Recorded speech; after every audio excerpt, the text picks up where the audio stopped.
So good day everyone. Today we're going to discuss the lesson 14, which titled Men and Masculinities. We are the members Marocco Rodelio E and Miramontes Clifford C. But before that, let us know what are the objectives of this topic. Objectives at the end of this lessons, you are expected to understand fully means studies in the construct of masculinity. Second, know fully themes of masculinity in its relationship with well-being, fathering, domestic roles, and drug and alcohol abuse. And the third is the comprehend hegemonic protests in carrying masculinities. Definition of terms. Masculinities, a social, cultural, and historical construction of men dependent on related to other factors such as class, ethnicity, sexuality, age, and disability.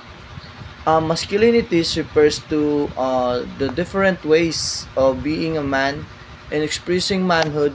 It includes the rules, behaviors, and qualities and society associated with being male, which can vary dependent on culture, time, and personal experiences. For example, some might view masculinity as being strong or protective, while others might see it being kind or responsible. Masculinity is all depends on the person, how he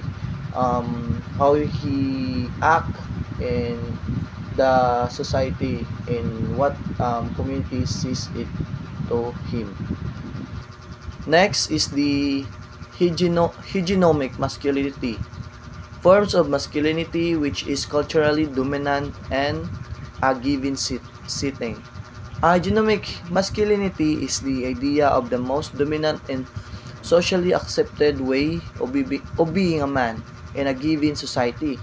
It represents the cultural idea of a masculinity and that reinforces power, authority, control, often aligning with traits like toughness, dominance, and emotional restraint. This concept, introduced by sociologist Raewyn Connell, explains how this form of masculinity maintains gender inequalities. It often position which men is superior to women and marginalizes the other forms of masculinity that don't fit the idea. Example, the emotional, nurturing, or non-dominant expression of masculinity. For example, in many societies, being a strong, assertive, and stoic leader might reflect hegemonic masculinity. Next is the protest masculinity, a form of masculinity which is culturally dominant and marginalized setting. Protest masculinity is a term used to describe a type of masculinity that arises as a reaction to social, economic, or cultural disadvantages. F often emerges when men feel excluded from the dominant or hegemonic ideals of masculinity, such as being financially successful or having power, and they instead assert their masculinity through behaviors like aggression, defiance, or risk-taking. This concept also introduced by Raewyn Connell. The next one is the carrying masculinity. Proposes that men are able to adapt what is viewed as traditional feminine characteristics. Carrying masculinity refers to a way of being a man that values and emphasizes care, empathy, and nurturing relationships. It challenges traditional stereotypes of masculinities, such as dominance and emotional detachment, by promoting traits typically associated with caregiving and compassion.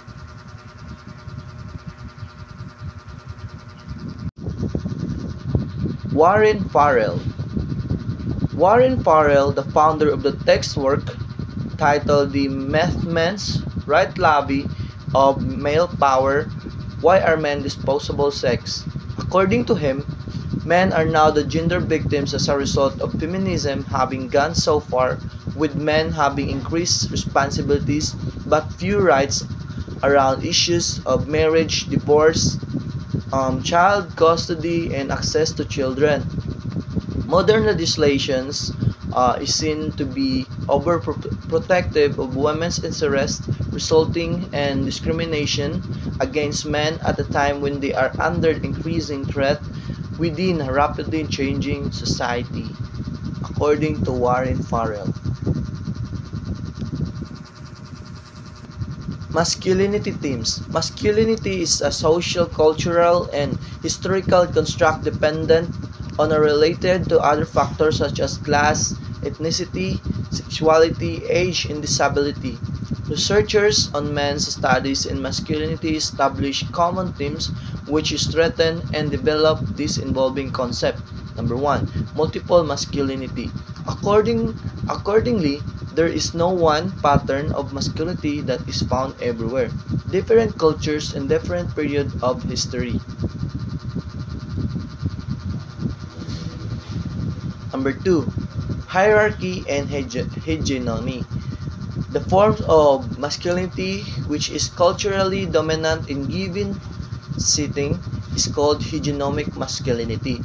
Hegemonic masculinity embodies popular heroes, role models, and fictional characters according to Kemmel 1997. Contains within any image of a man in power, a man with power, and a man of power. We equate with being strong, successful, capable, reliable, and controlled. Next is the collective masculinities. Gender structures of society define particular patterns of conduct of individuals as either masculine, feminine. These patterns also exist as the collective level and institutions such as corporation, armies, government, and even schools. Masculinities and well-being. Research confirms a strong association between rigid norms about what it means to be a man in men's negative health practices and vulnerabilities, according to Barker et al. 2001. Men are unlikely to talk about their worries and more likely to drink and engage in other destructive behavior when stressed. Well, is it true that a man likely to drink alcohol or hang out with others, or sometimes they are wanted to being alone to engage to that particular problem instead of talking to someone or going to someone who can talk? Men likely to solo their problems. That's and culturally dominant forms of masculinity, which often urge men to practice strict emotional control, serve as barriers to health and help-seeking behaviors, or encourage some men to engage in practices detrimental to their own health and that of their families.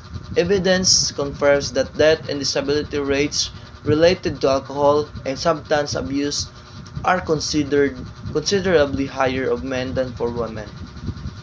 Manang makita ninyo nga mas daghan kayo nga mga lalaki nga kusog kayo mo inom kay mao lagi na kanang uban gainom lagod na kay tungod sa nay problema kay ilang pagtuo nga kanang pag-inom is makawala sa ilang problema or sa ilang mga gibati diya.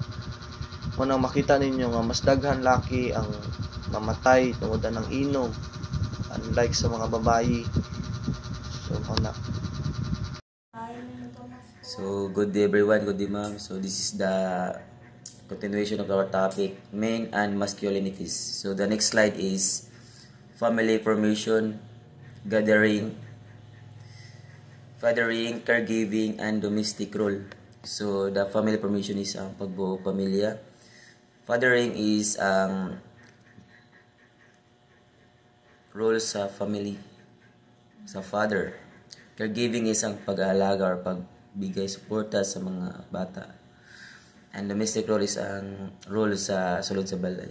So domestic roles are closely associated with women, as carrying them out can involve a loss of face for men. Great deal was heard about increases in women's labor force participation in recent decades, but less about men's caregiving and domestic roles.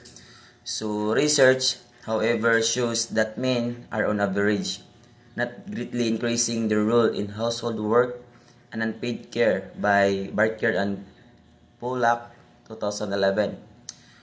So research on child development demonstrates lasting benefits to children of their father's involvement in terms of their confidence and school performance by Ram 2000 and Sarkady and Brimberg 2008. So, however, it was said that men may contribute to the domestic enterprise in other important ways, including throughout providing financial support, accompanying children to activities outside of schools or home, by National Center on Fathers and Families on 2002, by Brown and Chivanes on 1998. The next slide is more men drink than women. It means that dagang laki ang minom kaysa baye. And men drink more than women. So mas dagan ang imnon sa laki kaysa baye. By Rome 2002. So studies shows that men more likely to drink than women. Drank alcohol in greater quantity and more frequently than women. And were more likely to face alcohol related health and social problems than women by Wisakit 2000. So, mas dagan ang imnon sa laki kaysa bayi kay ang laki palahubog. The next slide is protest masculinity. So, protest masculinity is a form of marginalized masculinity which picks up themes of hegemonic masculinity in the society at large but reworks them in a context of poverty by Connell 2005. In other words, it is a skin to hegemonic masculinity but in socially deprived context. So, protest masculinity is often a product of narcissism built from deep feelings of powerlessness and insecurity. Connell compares it to a tense freaky facade, making a claim to power where there are no real resource for power, or by Connell 1995. So next is caring masculinity. The emergence of caring masculinities in many parts of the world has been assessed in several reports since the early 2000s, all of them highlighting the virtuous impact of this reshape in male identities and practices for gender equality improvements in societies by Connell 2003, Norwegian Ministry for Children and Equality 2009, and others. The concept of caring masculinity purposes that men are able to adopt what is viewed as traditionally feminine characteristics, emotional expression, sensitivity, domestication, interdependence, caring, and others is the example of this, without departing from or rejecting masculinity by Elliot 2015 and Miller 2011. So, ang mga example na is kanayang father nga nag-alaga, diyon mga asawa nga naghatag og suporta sa ilang pamilya, din ang laki nga nagtrabaho sa bilang usa ka caregiver para sa mga gulang o mga sakit. So, mga kalagahan sa masculinities is, caring masculinity is, magbigay ng positibong modelo para sa mga batang lalaki, mga laki ba diyon. Nagpakita po din sa usa sa paraan na mahimong usa ka lalaki diyon nagbibigay ng suporta sa mga nagkinahanglan. So the last slide is the summary of this topic. So masculinity and men's studies have been continuously developing from its inception and up to present. These studies covered common themes of masculinities, different kinds of masculinities such as hegemonic, protest, uncaring masculinities, and the relationship of these masculinities to various aspects of life and the environment. So that's all, ma'am. Thank you for listening.